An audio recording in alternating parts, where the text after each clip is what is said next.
Welcome. Okay, it's been a long time, I know that, but I have a lot of updates. Like, my life has been going too fast sometimes, overly fast. So I'm actually starting a dieta, plant medicinal dieta tomorrow for about 10 days to ground myself and just dedicate to fully meditations because it's been absolutely crazy.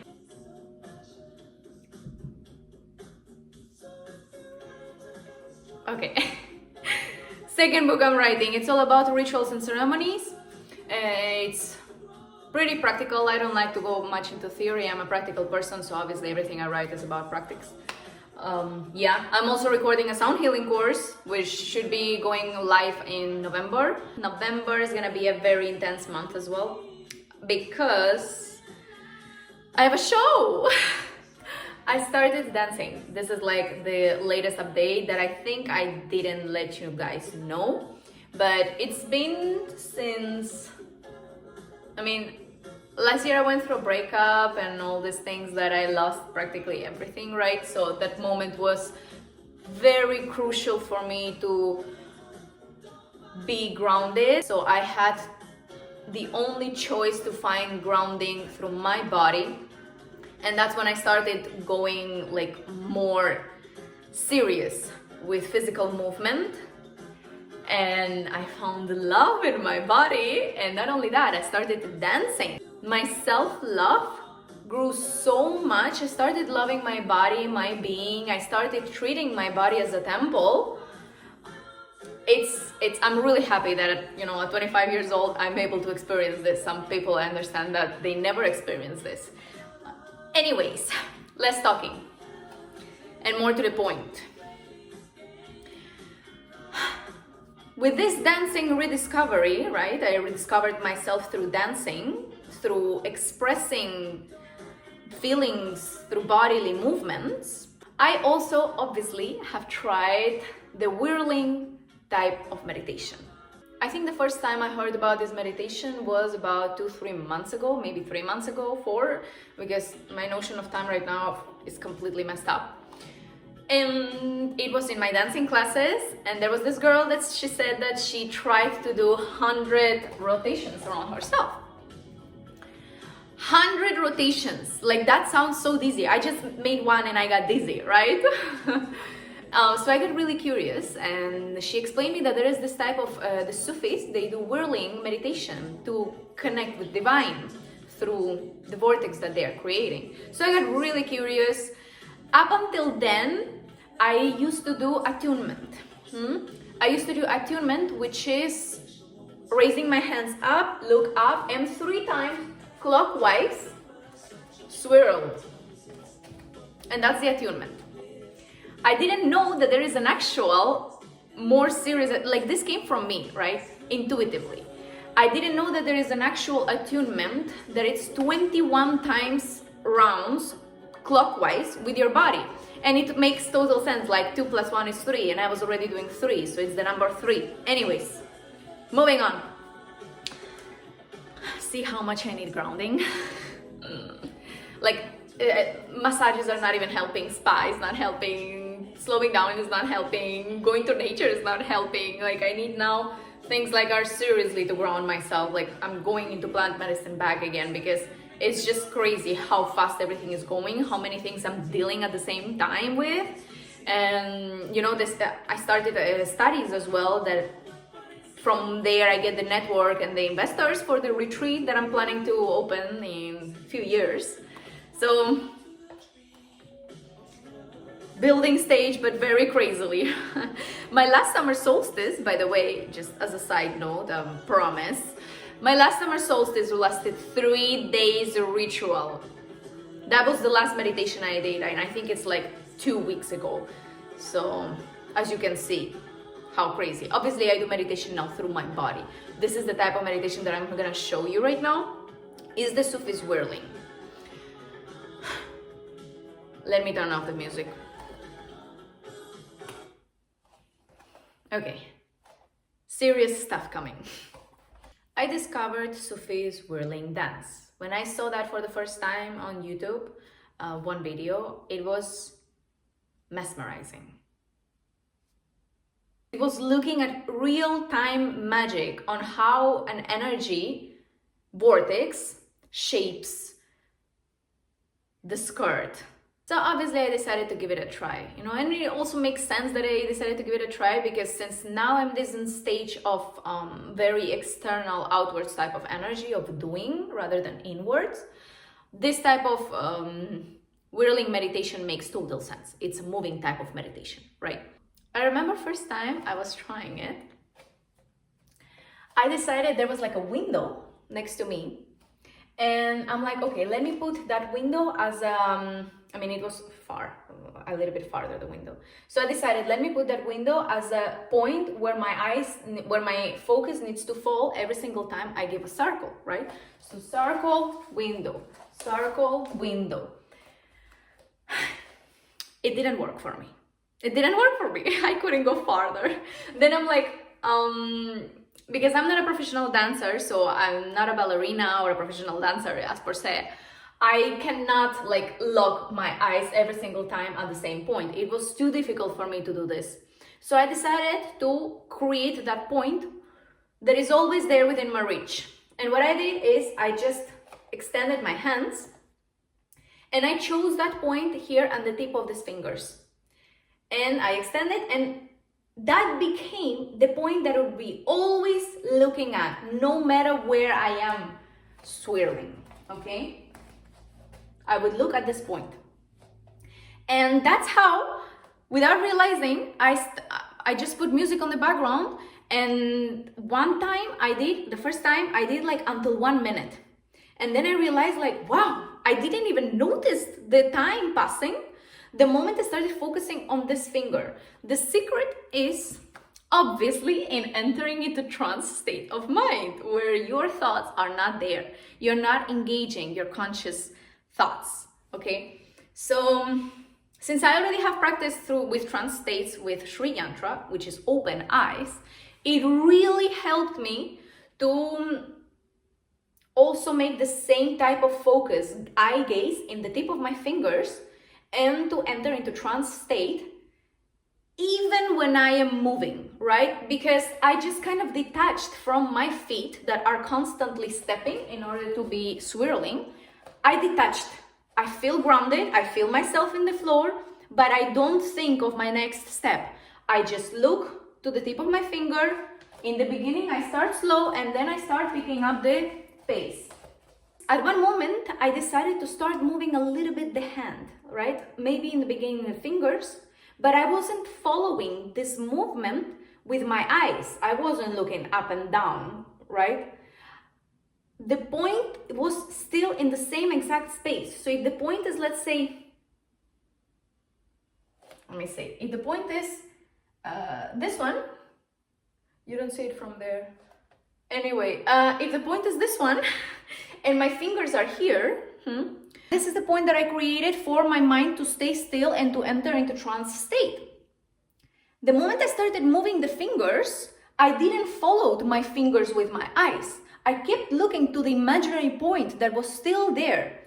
And that moment, this is moving, right? It's going on circles. So even when my hands started moving, the point was still there in the same place.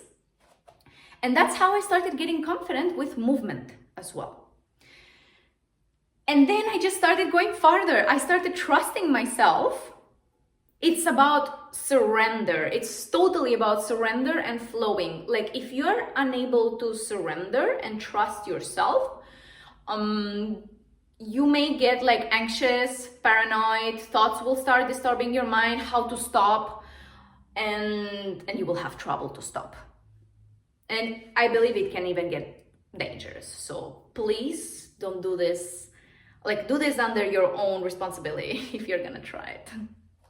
Okay, so the moment I started moving and it just kept going. It kept going. I practiced this maybe not every day, but let's say twice or thrice a week.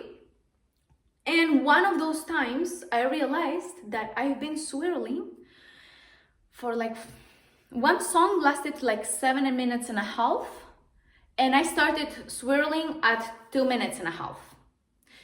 So do your calculus, how long I've been swirling. And the swirling, in the beginning, I mean, there are so many things that I discovered in this swirling that I'm so excited to share with you. First of all is when I started flowing, let my hand flow, right, with the movement. First I did just a little bit up and down, and maybe right and left, up and down, right and left, up and down, right and left. At one moment, I took up speed, like quite fast speed, that my hand, my whole arm started moving on its own. The swirl created a certain type of energy direction around me that was helping my hand, my whole arm, to move. Like it was not my arm anymore moving. It was letting my hand be moved by the swirls that already is there, by the energy buildup that is already there. That first discovery was like, wow, I can now flow farther. Like I can surrender. Let me surrender farther, because this feeling of the arm moving by itself was so beautiful. And I was shocked that you can enter into this state within 1 minute of swirling. Like you don't have that. I never experienced this quick trance state and feeling the energy through your physical body within 1-2 minutes. It's just unbelievable discovery. So that moment I started surrendering even farther, because I think the swirling type of meditation exercise is all about pushing your resistance of mistrust, right? We all are, trust is a big thing. So do you have trust in your own body? Do you have trust in divine? When you are doing this, if you are doing it for divine, in the name of divine, out of devotion and love, there should not be any type of mistrust. You have to completely flow in divine. And that's how divine happens. And I found that divine, I found the way to that divine. And suddenly I started not just moving my arm, but I started moving up and down my torso. My legs started stepping a little bit outside, inside, outside, inside. While I'm doing this, I started playing with my head up and down myself as well while I'm swirling. And the moment I started doing these movements more and more, that's when it's like disappearing into the dance, some movement. There is no you anymore. There is an ego dissolution there. There is a dissolution of everything. There's a dissolution of your body right there happening. You become movement. The movement that you create, you suddenly transcend that creation and become the movement yourself. And it's such a beautiful experience.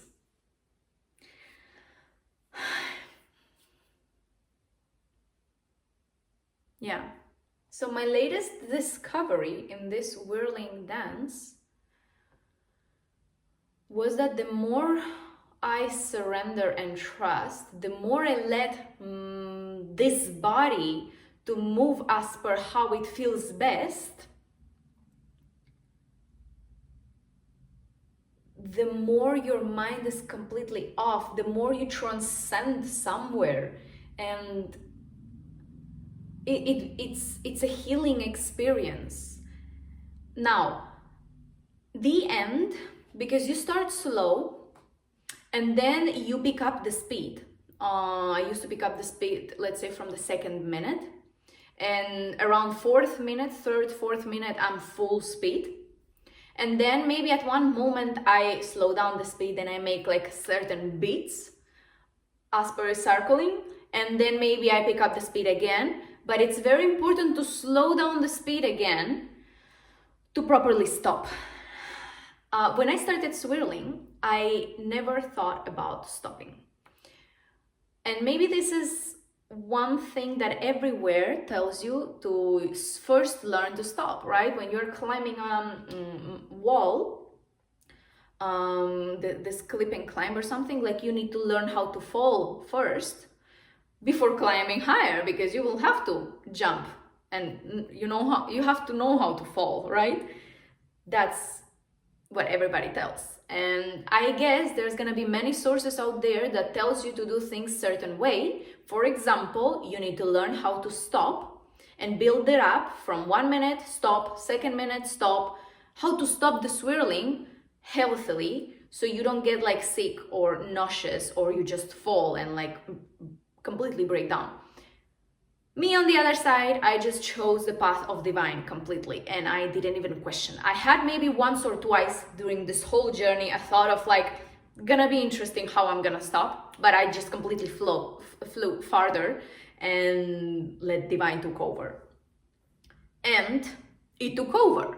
So the moment that I'm realizing that, okay, it's time for me to start stopping, like I want to finish, like I have joined enough already in this flow, I'm ready to start slowing down and finish, it takes like 1 minute to completely stop. So from full speed, I start creating some beats in my mind, starting focusing again back to this point, visual point that I was having, and slowing down the speed bit by bit. While slowing down the speed is your opportunity to flow again with hands, with hair, with the torso, with your chest, the waist, the hips.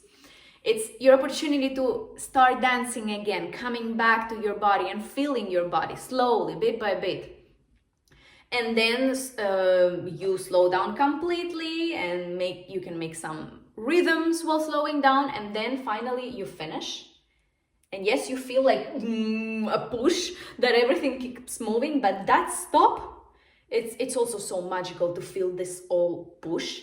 And you suddenly are there, like, now I am here on the ground, I am no longer this energy, but I acknowledge this movement that is happening outside of myself, because now I choose to be it outside of myself, I'm back in me, and truly wonderful.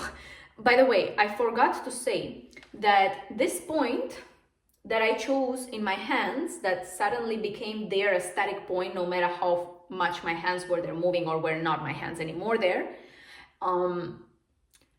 suddenly I realized that this point doesn't have to be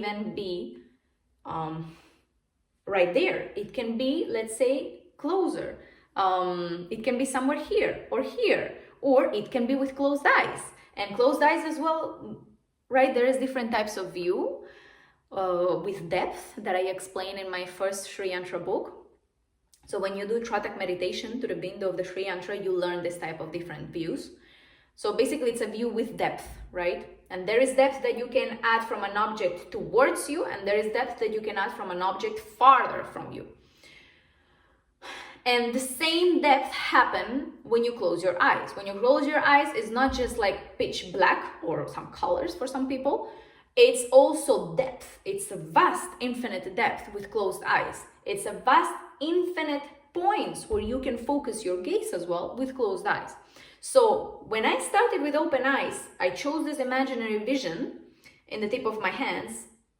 I started moving, and then I realized that, wait, this vision is gonna be also there with closed eyes. And it was there. I tried doing with closed eyes, and right now this is my stage where I am building it up with closed eyes. So let's say I'm 3 months into this, twice a week, approximately twice or thrice a week. And maybe I'm building into half minute, between half minute and 1 minute with closed eyes. The only thing with closed eyes is that I'm struggling right now to keep like the space here and not getting somewhere far with my swirls. But I think this is again, I just need to pass this trust resistance that I'm having with closed eyes. It's a resistance, right? Because when I'm with open eyes, I'm not looking where I am. I don't have that resistance. So keep learning, keep going into this. And I'm thinking that in December, I'm gonna go to Egypt, and I'm gonna have like a beautiful event over there. So if anybody's watching and wants to join the event, DM or go to omsacredspace.com and sign up, or contact me if there is no sign up yet. I'm gonna put it there available for signing up.